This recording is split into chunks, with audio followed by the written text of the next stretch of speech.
Everyone, welcome to Indian kingdom at England. आज का जो वीडियो है काफ़ी इन्फॉर्मेटिव वीडियो है। होपफुली आपको ये अच्छा लगेगा और आपको कुछ इन्फॉर्मेशन मिलेगी जो आपको शायद थोड़ा टाइम लग जाए उसको ढूंढने में। तो ये वीडियो में मैं आपको बताने वाला हूँ कि आपकी जो सैलरी होती है यहाँ पे यूके में, उसमें क्या क्या डिडक्शंस होते हैं। और आप यहाँ पे अगर नए आ रहे हो तो ऑफ कोर्स ये आपको बहुत ही यूज़फुल रहेगा। अगर आप यहाँ पे पहले से हो पर अगर वो इन्फॉर्मेशन फाइंड करने में आपको जो है दिक्कत हो रही है, कहीं पे मिल नहीं रहा है एग्जैक्ट आंसर, तो ये वीडियो होपफुली आपको अच्छा लगेगा।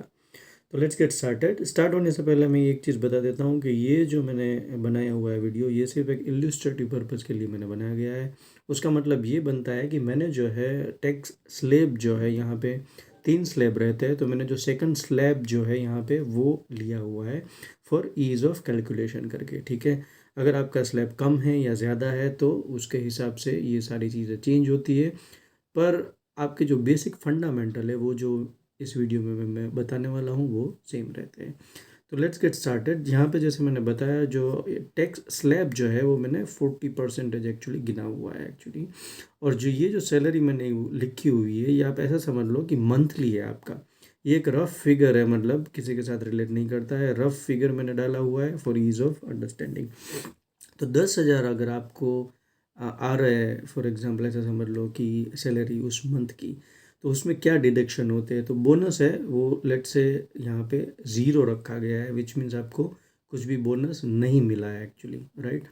अब अगर आपको सैलरी 10,000 मिल रही है तो नेशनल इंश्योरेंस जो बोलते हैं यहाँ पे, which goes to the NHS, यहाँ की जो हेल्थ जो है वो फ्री रहता है। उसमें कितना कंट्रीब्यूशन जाता है, तो लेट्स सी। उसमें जो है आपका 200 पाउंड उसमें चला जाएगा, which is nothing but 2% of आपका जो सैलरी रहता है। ठीक है, तो वो आपका NI में जाएगा। अगेन ये जो कंट्रीब्यूशन है वो डिफ़र करता है बेस्ड ऑन योर सैलरी। ये जो मैंने लिया है, it is for the salary of let's say up to 55,000 plus, जैसे मैंने यहाँ पे लिखा है ईयरली। उसके ऊपर है तो 2% है। ये 12% भी रहता है अगर सैलरी थोड़ी कम है तो NI ज़्यादा है। सो वो थोड़ा काउंटर इंट्यूटिव है, but that's how it is. Anyways, NI आपका 2% कट गया। उसके बाद टैक्स, लेट्स सी टैक्स कितना कटता है एक्चुअली। तो वो जैसे मैंने बताया कि 40% पे हो तो 4,000 जो है वो आपका टैक्स में चला जाएगा। ठीक है, वो एक डिडक्शन हो जाता है। अब लेट से जैसे इंडिया में PF होता है, यहाँ पे भी जो है वो एक पेंशन करके चीज़ रहती है। तो एम्प्लॉय जो है उसमें से भी कटता है, एम्प्लॉयर भी डालते रहता है एक्चुअली। अब ये चीज़ जो है थोड़ी डिफ़र करती है एम्प्लॉयर टू एम्प्लॉयर। ठीक है, तो ये मैंने जो है वो एक रफ चीज़ निकाली हुई है वेब से। आप जब यहाँ पे ऑफ़र ले रहे हो तो उस टाइम से आप पता कर लेना कि एम्प्लॉय और एम्प्लॉयर पेंशन जो है उसका क्या परसेंटेज है एक्चुअली। ठीक है, यहाँ पे मैंने लिया हुआ है 5.5% करके। तो 5.5 के हिसाब से अगर आप देखो तो 550 जो है पाउंड आपका चला जाएगा एम्प्लॉई पेंशन, मतलब आपका जो सैलरी है उसमें से 550 कट जाएगा और वो जाएगा पेंशन में।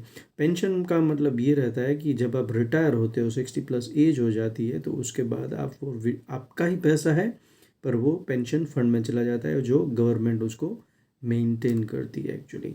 और ये जो है अगेन एम्प्लॉयर पेंशन, तो ये इंडिया में जैसे रहता है कि आप जितना पैसा डालते हो एम्प्लॉयर भी उतना ही पैसा उसमें डालता है। ये भी वेरिएबल रहता है। आप यहाँ पे जब जॉब ऑफर लेते हो तो आप पूछ लो कि एम्प्लॉयर आपका कितना पैसा डाल रहा है। यहाँ पे जो मैंने है एक्चुअली 11% लिया हुआ है। एक रफ नंबर अगेन आप नेट पे सर्च कर सकते हो, तो वो जो है 1100 है। 1100। अब ये जो है आपकी सैलरी से एज सच नहीं कट रहा है। ठीक है, ये जो है वो आपका एम्प्लॉयर जो है वो डाल रहा है आपके पेंशन फंड में, आपके हाथ में नहीं आ रहा है, वो जा रहा है पेंशन फंड में। अब कुछ कंपनियां जो है वो क्या करती है कि ये चीज़ जो है वो CTC या उसमें गिन लेती है। तो वो भी आप चेक कर लो कि आपको जो सैलरी दिखाई गई है उसमें एम्प्लॉयर पेंशन जो है वो इंक्लूडेड है या एक्सक्लूडेड है एक्चुअली। अगर वो इंक्लूडेड है तो आपको जो ओवरऑल CTC नंबर जो है वो थोड़ा हाई दिखेगा। अगर वो इंक्लूडेड नहीं है तो अच्छा है, एम्प्लॉयर जो है वो खुद के पॉकेट से उतना पैसा आपके पेंशन फंड में डाल रही है। अब पेंशन तो हो गया एक्चुअली। ये सारी चीज़ें वो सिंपल है, जैसे आप देख रहे हो कि आपका जो भी इनकम है उसके ऊपर डायरेक्ट एक्चुअली ये 2% डाल दिया, ये 4% डाल दिया, ये 5.5 डाल दिया, ये 11 डाल दिया, करेक्ट। अब एम्प्लॉयर जो है वो भी आपका हेल्थ के लिए, नेशनल इंश्योरेंस के लिए पैसा डालना पड़ता है एक्चुअली, जिसको बोलते हैं एम्प्लॉयर एनआई। आपका एम्प्लॉयर आपको जो जॉब दे रहा है।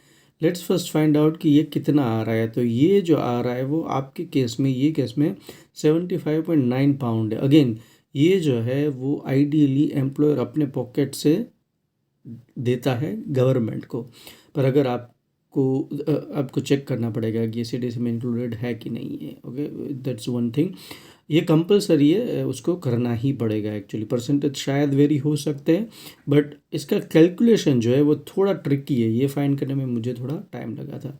तो ये जैसे आप देख सकते हो कि ये मैंने डाला हुआ है 13.8% एक्चुअली, ठीक है। 13.8% of what? 13.8% of employee pension. मतलब आप जितना भी पैसा डाल रहे हो पेंशन में, आपका जितना भी जा रहा है, ठीक है, उसका 13.8% जो है वो एनआई में जा रहा है। ये जो डिपेंडेंसी है वो थोड़ा इतना इंट्यूटिव नहीं है, but that's how it is actually, ठीक है। तो एम्प्लॉयर एनआई जो है इट इज़ मतलब for this case 13.8% of employee pension, ठीक है, याद रखिएगा।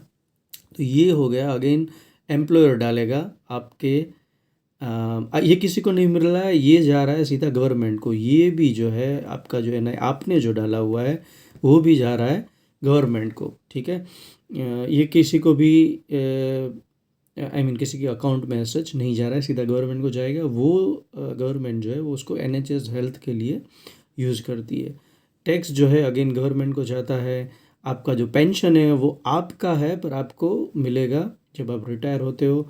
अगेन एम्प्लॉयर पेंशन है वो भी आपका है, वो एम्प्लॉयर डाल रहा है ऑन बिहाफ ऑफ यू, आपको वो मिलता है एट दी एंड, ऐसा करके, ठीक है। तो ये बात हो गई सारी की सारी, ये डिडक्शन और ये सारी चीज़ों की। आप जब यहाँ पे सैलरी ऑफर ले रहे हो, ये सारी चीज़ें एक बार देख लीजिएगा कि कौन दे रहा है एक्चुअली एम्प्लॉयर पेंशन, आपकी सैलरी में इंक्लूडेड है कि नहीं है, ऐसा करके। तो इफ़ेक्टिव पेंशन जो आपका उसमें जा रहा है वो जा रहा है इतना। तो आपकी अगर 10,000 एक महीने की सैलरी है, उसमें से आपका कटेगा 200 नेशनल इंश्योरेंस, 4,000 टैक्स के लिए कटेगा, पेंशन के लिए 550 जाएगा। ये दो जो चीज़ें हैं वो आपका एम्प्लॉयर दे रहा है, तो सैलरी में से नहीं कटेगी।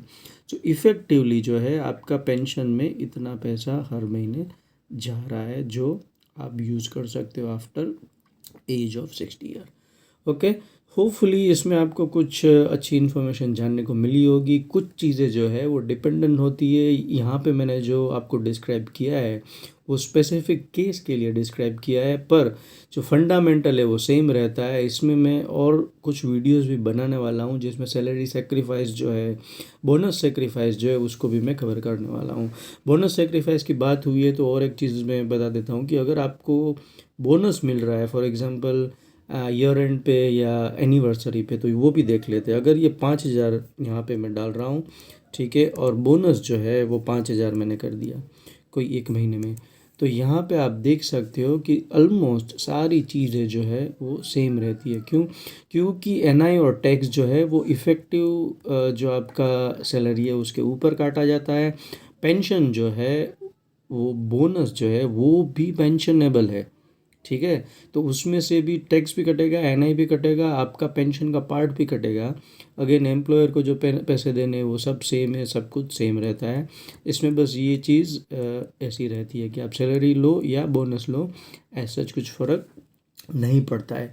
बट उसमें अगेन सेक्रीफाइस की कुछ स्कीम्स होती है, वो मैं कवर करने वाला हूँ। उसके लिए अलग वीडियो डेफिनेटली चाहिए, थोड़ा मैं उसके लिए प्रिपेयर करके वो मैं डालने वाला हूँ। होपफुली आपको अच्छा लगा होगा। लाइक शेयर कमेंट सब्सक्राइब और लेट मी नो अगर कुछ ज़्यादा इन्फॉर्मेशन आपको चाहिए तो। Bye bye.